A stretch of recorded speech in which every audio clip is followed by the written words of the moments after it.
அச்சாரம் டிவி நேயர்களுக்கு வணக்கம். நாம் இன்னைக்கு திரை விமர்சனத்தில் உதயா நடிப்பில் வெளிவந்திருக்கின்ற அக்யூஸ்ட் திரைப்படத்தின் திரை விமர்சனத்தை பற்றி தான் பார்க்க போகிறோம்.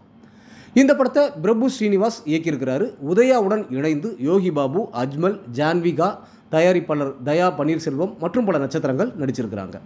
இந்த படத்தோட கதை என்னென்னு பார்த்தீங்கன்னா, லோக்கல் ரவுடியான உதயா மினிஸ்டரை கொலை செய்கின்றார். அவரை புழல் சிறையில் இருந்து சேலத்திற்கு அழைத்து செல்கின்றார்கள். வழியிலேயே உதயாவை கொல்வதற்கு மினிஸ்டர் மகன் முயற்சி செய்கின்றான்.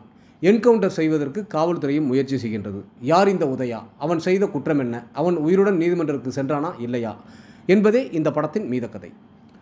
பிரபு நாயகனாக நடித்த திருநெல்வேலி படத்தில் அறிமுகமான உதயாவிற்கு இது திரையுலகில் 25ஆம் ஆண்டாகும்.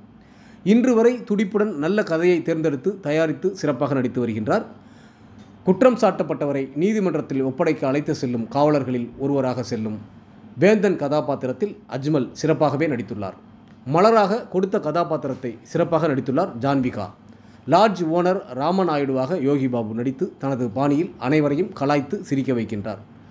நாகராஜ் எனும் குணசித்திர வேடத்தில் தயாரிப்பாளர்களில் ஒருவரான தயா பன்னீர்செல்வம் சிறப்பாக நடித்துள்ளார்.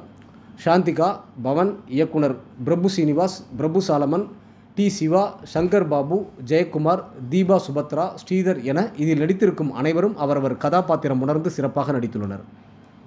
நரேன் பாலகுமாரின் இசையில் பாடல்களும் பின்னணி இசையும் ரசிக்க வைக்கின்றது. மருதநாயகத்தின் ஒளிப்பதிவு படத்திற்கு பெரிய பலம். ஒரு கைதியும் ஒரு போலீஸும் ஒன்றாக பயணிக்கும் ஒருவரி கதைக்கு நல்ல விறுவிறுப்பான திரைக்கதையை அமைத்து எல்லோரும் ரசிக்கும்படி சுவாரஸ்யமாக சொல்லியுள்ள இயக்குனர் பிரபு ஸ்ரீனிவாசுக்கு பாராட்டுக்கள். ஒட்டுமொத்த படக்குழுவினருக்கும் அச்சாரம் டிவி சார்பாக வாழ்த்துக்கள்.